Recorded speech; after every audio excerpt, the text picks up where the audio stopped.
Ok, amigos, estamos de volta com o nosso programa do SAID. No programa de hoje, desde o bloco passado, eu estou tendo aqui o prazer enorme, verdadeiro, de conversar aqui com o meu conterrâneo, professor de Economia da UFAC, ex-deputado estadual, ex-deputado federal, João Correia.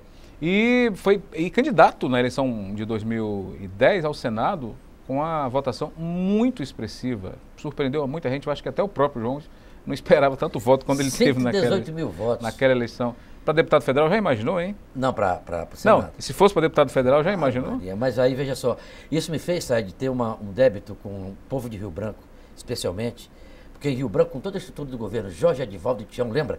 Jorge Edivaldo Tião, eu ganhei do Edivaldo Magalhães aqui, rapaz. É verdade. Mas e com o pé nas costas. Então, tudo que eu puder fazer pelo povo de Rio Branco, eu ainda serei devedor dele. Pois bem, estamos conversando então aqui com o ex-deputado João Correia, que, como eu disse, exerceu esses cargos todos e ainda foi candidato, e muito bem votado, inclusive, para o Senado na eleição de 2010. Tentou ser candidato a prefeito na eleição de 2012. E nós estamos aqui analisando um pouco do atual momento da oposição, da Frente Popular, especialmente nessa semana, nessa primeira semana de janeiro, quando a política, não só a oposição, mas a Frente Popular ficou surpresa, né, com essa mudança de lado do ex-deputado Fernando Melo, que sai do PMDB e vai para o PROS, que é um partido ligado à Frente Popular. Ainda, deputado João, para encerrar essa análise sobre a saída do Fernando, e a gente partir para outros assuntos ligados à oposição e à Frente Popular também, ultimamente, como era a sua relação com o Fernando? Era de cordialidade? Eu quero complementar com mais uma pergunta. O senhor imaginava que isso fosse acontecer? Não, eu sabia, pelo que eu conheço do eleitor de oposição, que o Fernando Melo teria muita dificuldade em se tornar legitimado. Porque ele tinha vindo muito recentemente. Quer dizer, ele tinha vindo de uma derrota, ele não se elegeu deputado federal, quer dizer, e aí ele parecia um pouco ressentido quando o senador Petecão o trouxe para o esquema do PMDB. Eu sabia que o próprio PMDBista ia ter muita dificuldade de engolir isso. E eu colaborei um pouco no sentido de colocar e de explicitar isso. Eu lembro das suas entrevistas falando sobre eu isso. coloquei, porque eu acho que é importante a vida é muito curtinha, se a gente deixar de dizer as questões, a história vai escrever outras linhas. Então, veja bem, minha relação com o Fernando Melo sempre foi de muita cordialidade. O irmão dele, o Orlando, foi conterrâneo nosso, né? O irmão dele foi meu aluno, meu querido amigo. A mãe dele é uma criatura adorabilíssima, a dona Celi. O pai dele é uma criatura amiga da gente. Enfim, não tinha nada. Tanto é que as pessoas que tentavam me colocar para confrontar com o Fernando Melo. Para mim, o Fernando Melo era sombra. Eu queria confrontar com o corpo, com o equívoco de fazer aquilo em relação ao esquema do PMDB, né? E fiz isso, eu tentei sair candidato, tentei uma prévia, os caras fizeram uma manobra enquanto eu estava dando curso lá em Cruzeiro do Sul, enfim. Mas tudo isso ficou registrado na imprensa, quer dizer, eu não tiro nenhuma palavra dali, exceto para melhorá-la, para torná-la mais precisa e tal. Então não me arrependo. Também não carrego ressentimento. Me bateram muito, mexeram até com a minha família. Eu tinha acabado de me divorciar, até nisso as pessoas... Falaram que o senhor estava com um problema psicológico. Psicológico, estava enlouquecido e tal. Quer dizer, nem a minha família pouparam nisso aí. Mas eu rechacei, repeli, né? E isso está dito. Para cá, eu não tenho nenhum tipo de ressentimento, nada a ver. Eu acho que em política, Said, você não tem que ser amigo, não. Amigo é uma escolha pessoal, é de ética privada. Em política você tem que respeitar as pessoas. Aí, mas refazendo a pergunta, João, você imaginava que isso fosse ocorrer em algum momento? Com o Fernando Melo? O Fernando voltar para a Frente Popular? Ah, não. Eu esperava que a oposição, os que têm mandato, especialmente o Petecão e o Flaviano, pudesse contemplá-lo minimamente e começar por reconhecer, fazer uma análise, uma discussão sobre a votação dele. Sobre esses elementos importantíssimos que eu tentei te dizer, que a candidatura do Fernando Melo foi responsável, a principal responsável, uma das principais responsáveis pela perspectiva de segundo turno. Então, quando você reconhece um pouco isso, quando você teve aparentemente poucos votos, mas os seus votos foram fundamentais para que nós tivéssemos obtido esse score, essa posição. Quando você começa a reconhecer nas pessoas o esforço que elas fizeram, as pessoas também se alimentam disso. A vaidade é a pele da alma, como diz o Nietzsche, né? Então, isso me parece que quando o Fernando Melo deixou de ser importante, aí ele pode ter sido assim, um pouco escorraçado. O senhor mantém contato regular com, digamos, os cabeças do PMDB? Toda semana, não, todo ano. Não, eu quero complementar com uma pergunta. O senhor conversou com a turma do PMDB nos últimos dias, quando saiu a notícia de que Fernando estava saindo? Não. O PMDB, nós passamos a nos reunir, nós nos reunimos 11/11/11. Olha só. Faz muito tempo. Faz. Aí depois dessa discussão toda, porque uma das coisas que as pessoas fazem quando não querem testar suas ideias é se esconder. É malandragem de botar um biombo, porque as ideias, quando elas têm substância, quando elas são boas, quando elas têm exuberância, elas se impõem. Você vai dizendo, elas se impõem, você convence. Quando você é envergonhado, quando você é malandro, quando você quer aplicar um golpe em alguém, aí você esconde no biombo para trazer e tentar enfiar a goela abaixo. Então você não discute, né? O PMDB, então, passou a discutir, teve uma reunião no começo do ano passado, depois eu fui para aquela greve lá, eu não participei, e depois o PMDB agora parece-me que é cavalo da candidatura do Márcio Bittar. Ah, então agora volta a história do cavalo de Umbanda. Ele começou então, como cavalo do Márcio Bittar. A nova entidade que o cavalo A nova entidade é o retorno. Aí depois foi para o Petecão, agora parece que voltou para o esquema do Márcio Bittar. É cavalo do Márcio Bittar novamente. Então, o primeiro elemento que faz é não reunir, não discutir. Eu tenho alguns amigos, espero que continue tendo, mas eu não quero tratar com amigos, eu quero tratar com parceiros, eu quero tratar com correligionários. Eu sou membro da executiva e queria discutir isso na executiva. Mas aí eles preferem não discutir. A última agora foi no dia 27 agora de dezembro, eu fui lá, sexta-feira, ninguém. Na última sexta-feira do mês de janeiro eu estarei lá, mercê dos deuses vivos, e estarei lá para fazer essa discussão, porque foi colocado que nós teríamos que discutir isso todas as últimas sextas-feiras dos meses. Então você não discute, não explica a ninguém, não manda dizer para ninguém. Vai empurrando com a barriga. Vai empurrando com a barriga, ou seja, e vamos nos escondendo da realidade.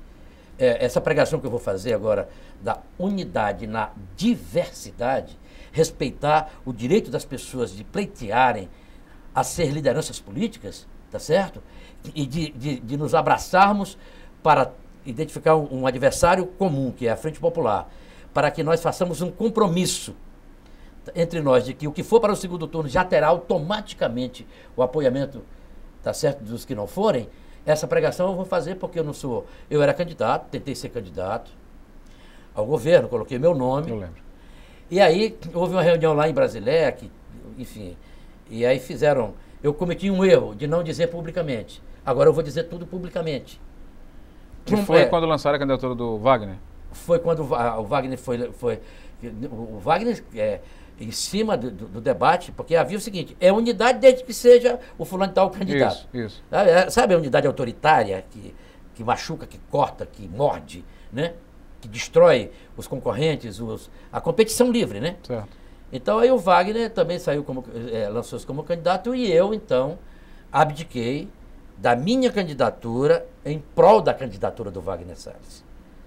Quer dizer, é algo que para mim... E, aliás, não se falou mais, está mantida a candidatura do Wagner, não está? Como é que é? Esta é uma pergunta, tecnicamente sim. Porque ninguém se falou mais nada sobre isso. Tecnicamente sim. O Wagner tem sofrido o achaque de uma questão, de uma vulnerabilidade da justiça brasileira de uma maneira extraordinária, né? Quer dizer, o cara passa a perseguir o Wagner, se há uma via crucis... De forma meio escandalosa. Escandalosa, uma barbaridade, machucando a população de Cruzeiro do Sul. Como diz o isso é um escândalo. Está começando a pegar mal. Pega mal. Um escândalo, quer dizer, o cara pega mal mesmo. Pega mal e vou lhe dizer uma coisa, de repente você fica tornando um Marte aí nesse negócio, o cara, sei lá.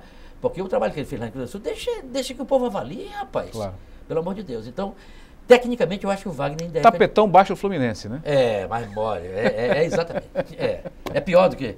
Porque pelo menos o Fluminense ainda tem um certo glamour disso, claro, né? Claro, pó de arroz, elite, exatamente, enfim.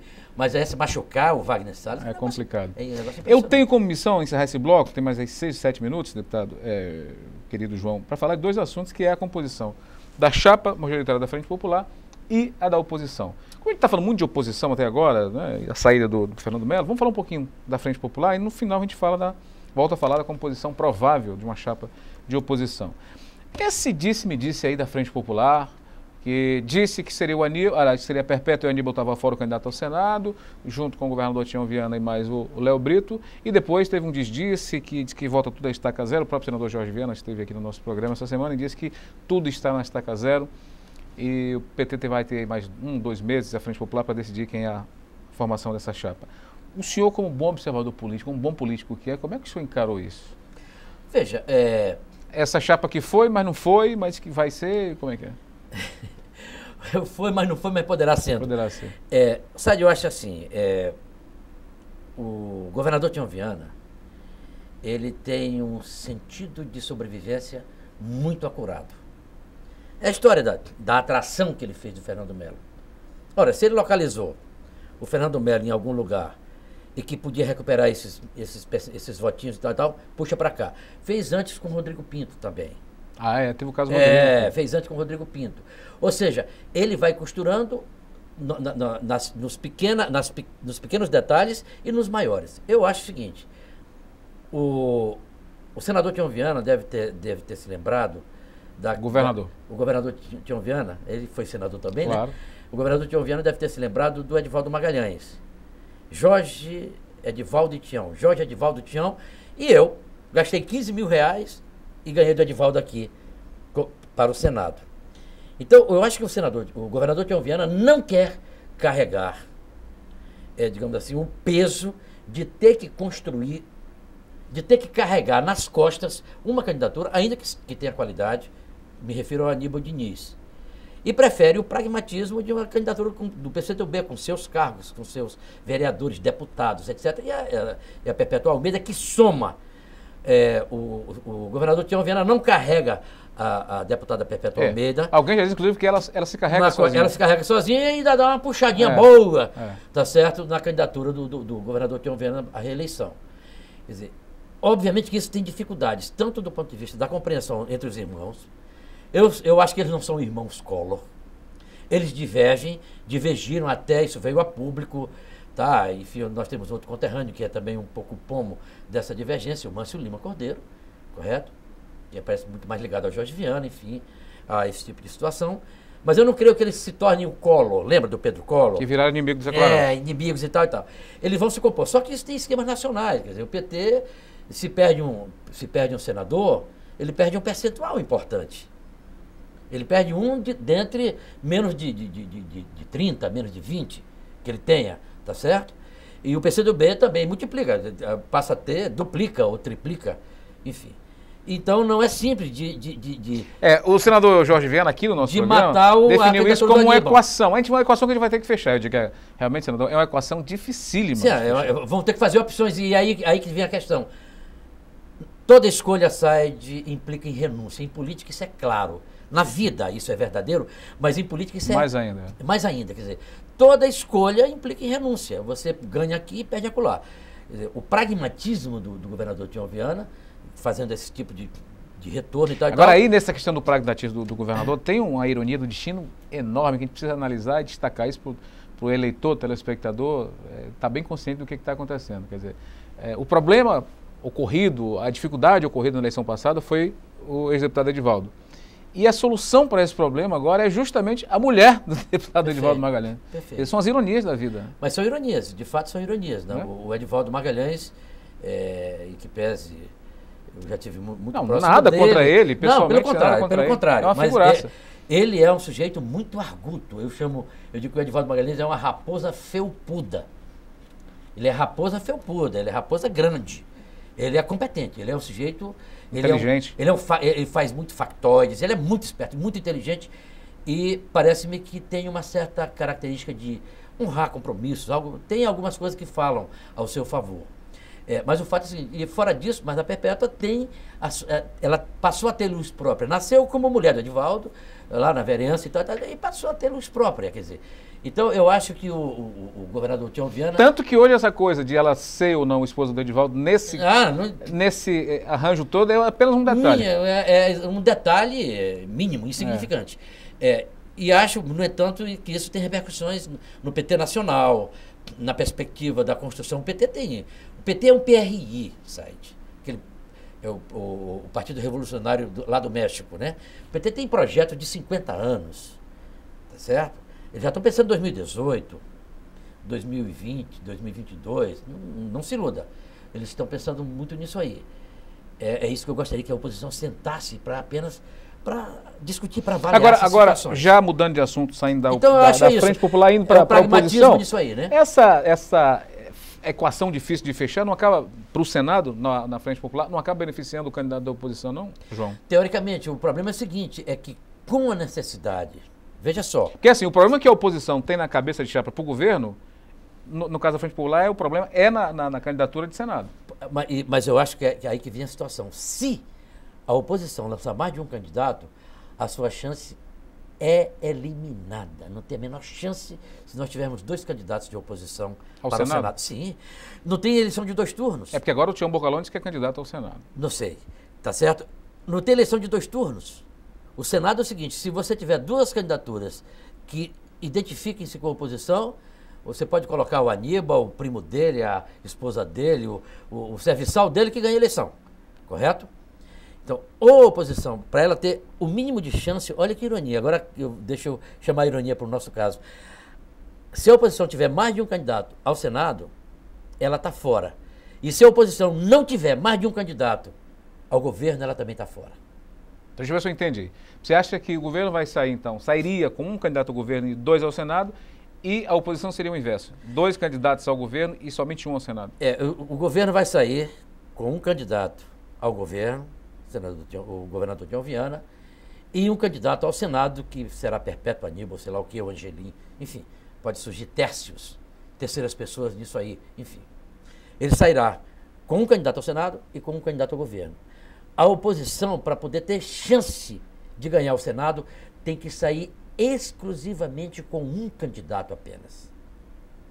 Porque não temos eleições de 2 turnos. Não, isso eu entendo. E, alternativamente, para nós termos chance no governo, nós temos que sair com mais de um. Se nós sairmos, para o governo. Para o governo. Se nós sairmos com mais de um candidato, Said, é entregar mais uma vez. Olha, porque essa oposição gosta de entregar. Gosta de apanhar, né? Gosta de apanhar. E vou lhe dizer uma coisa, uma das coisas que eu vou fazer uma pregação, e agradeço, de fato, claro que o nosso programa ainda vai ter muitas perguntas aí, né? Não, está terminando, o tempo já está estourado, inclusive. Mas veja só, aqui com o relógio. Mas eu agradeço porque é o seguinte, eu vou fazer uma pregação. Como eu não sou mais candidato, eu vou fazer uma pregação suprapartidária para que nós façamos, para que nós expliquemos à população e à primeira oposição, às suas lideranças, o que significa unidade na diversidade.